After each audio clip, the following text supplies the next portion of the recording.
America ने जब भारत के सी फूड पर टैरिफ का हथौड़ा चलाया तो सोचा था कि इससे भारत की कमर टूट जाएगी, लेकिन कहानी पलट गई। ये वार अब उल्टा वॉशिंगटन पर ही भारी पड़ने लगा है, क्योंकि भारत ने वो मास्टर स्ट्रोक चला दिया है जिसने पूरी अमेरिकी रणनीति को पल भर में ध्वस्त कर दिया। ट्रंप जिसे अपनी सबसे बड़ी जीत मान रहे थे, वही अब उनकी सबसे बड़ी हार में बदलता दिख रहा है। कोची से आई एक प्रेस कॉन्फ्रेंस ने अमेरिका के होश उड़ा दिए। Marine products export development authority के चेयरमैन डॉक्टर स्वामी ने साफ शब्दों में ऐलान कर दिया, भारत अब किसी एक मार्केट पर निर्भर नहीं रहेगा। अमेरिकी टैरिफ लगते ही भारत ने तुरंत रूस, ब्रिटेन, ऑस्ट्रेलिया, नॉर्वे, स्विट्जरलैंड, चीन, वेस्ट एशिया और दक्षिण कोरिया जैसे देशों को नए मार्केट के तौर पर चिन्हित कर लिया। यानी अमेरिका ने दाम बढ़ाए और भारत ने पूरा खेल ही बदल डाला। ट्रंप को अंदाजा भी नहीं था कि भारत इतनी तेजी से बाजार शिफ्ट कर देगा। याद कीजिए, पोखरण परमाणु परीक्षण के बाद भी जब अमेरिका ने पाबंदियां लगाई थी, तब भारत ने नए रास्ते खोज लिए थे और अब वही इतिहास फिर से दोहराया जा रहा है। डॉक्टर स्वामी का साफ संदेश है, अब वक्त है डाइवर्स प्रोडक्ट्स और डाइवर्स डेस्टिनेशन का। यही वो बात है जो ट्रंप को सबसे ज्यादा चुभ रही है। अमेरिका और चीन आज भारत के सबसे बड़े खरीदार हैं। अमेरिका हर साल करीब 31,000 टन फ्रोजन श्रिम्प खरीदता है, जबकि चीन 36 लाख टन से ज्यादा भारतीय समुद्री उत्पाद आयात करता है।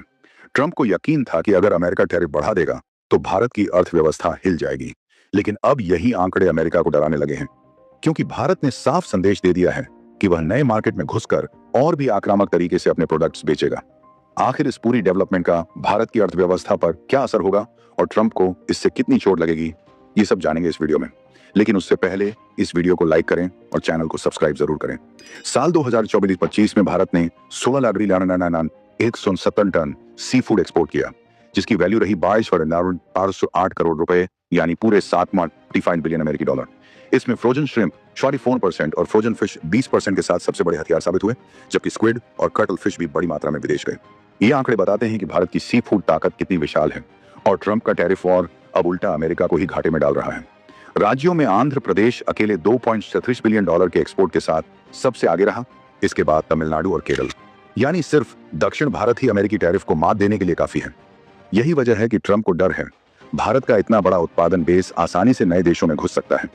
अमेरिका को उम्मीद थी कि एक टैरिफ भारत को रोक देगा, लेकिन भारत ने साफ कर दिया, इक्वाडोर जैसे देश भी उसकी जगह नहीं ले सकते। उनकी क्षमता यूरोप और चीन तक ही सीमित है, जबकि खालीपन भरने वाला सिर्फ भारत है, और यही ट्रंप की असली हार है। इसी बीच खबर आई कि अमेरिकी और चीनी खरीदारों ने भारत से कंसाइनमेंट रोकने की मांग की।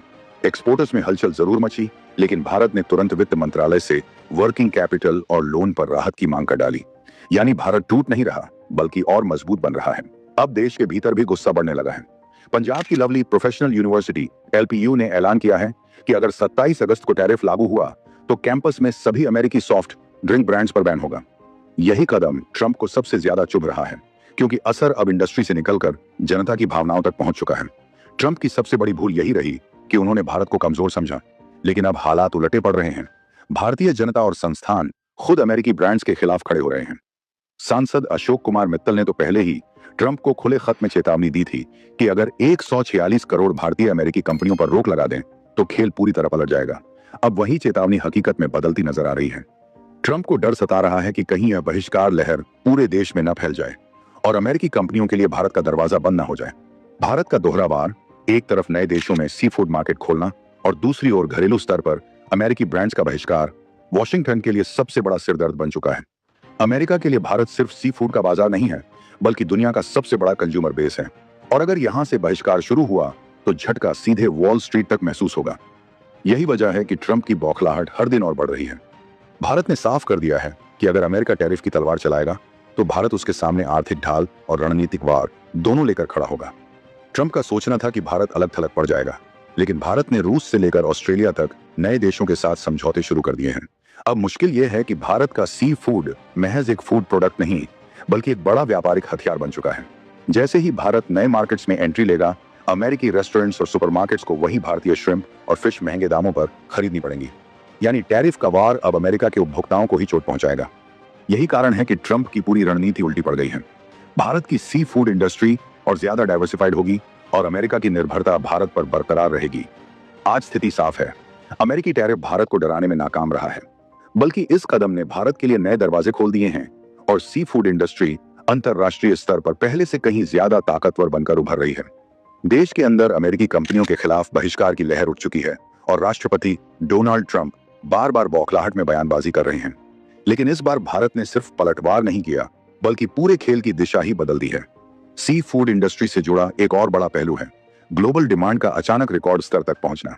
इंटरनेशनल रिपोर्ट्स के मुताबिक पिछले 5 सालों में दुनिया भर में सी फूड की खपत 35% तक बढ़ी है और इसमें भारत, वियतनाम और इंडोनेशिया जैसे देशों की अहम भूमिका रही है।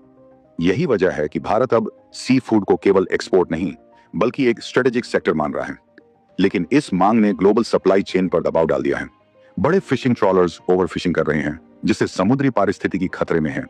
वैज्ञानिक चेतावनी दे चुके हैं कि अगर सस्टेनेबल तरीके से इंडस्ट्री को नियंत्रित नहीं किया गया तो अगले 20 सालों में कई लोकप्रिय मछलियों की प्रजातियां खत्म हो सकती हैं। इसी वजह से कई देशों ने कोटा सिस्टम लागू किया है। क्लाइमेट चेंज भी इस इंडस्ट्री की सबसे बड़ी चुनौतियों में से एक है। बढ़ता समुद्री तापमान और ओशन एसिडिफिकेशन कई जगहों पर मछलियों की आबादी बदल रहा है। नॉर्थ अटलांटिक में कॉड फिश घट रही है, जबकि ट्रॉपिकल स्पीशीज तेजी से फैल रही हैं। तकनीक भी इंडस्ट्री में गहराई तक घुस चुकी है। आज AI tracking system, satellite surveillance और ब्लॉकचेन ट्रेसेबिलिटी से यह सुनिश्चित किया जा रहा है कि मछली पकड़ने से लेकर उसकी बिक्री तक पूरा चैन पारदर्शी और लीगल रहे। यूरोप और अमेरिका ने तो नियम बना दिए हैं कि हर सी फूड प्रोडक्ट के लिए उसके ओरिजिन और फिशिंग मेथड का डिजिटल प्रूफ जरूरी होगा। तो अब सवाल यह है कि भारत इस ग्लोबल ट्रेंड को कैसे अपने पक्ष में मोड़ेगा। क्या भारत सी फूड को केवल व्यापार तक सीमित रखेगा या इसे अपनी सबसे बड़ी रणनीतिक ताकत बना देगा? इस पर आपकी क्या राय है, कमेंट में जरूर बताइए। अगर वीडियो अच्छी लगी हो तो लाइक करें और चैनल को सब्सक्राइब करें। अब मिलते हैं अगली वीडियो में, तब तक के लिए जय हिंद, जय भारत।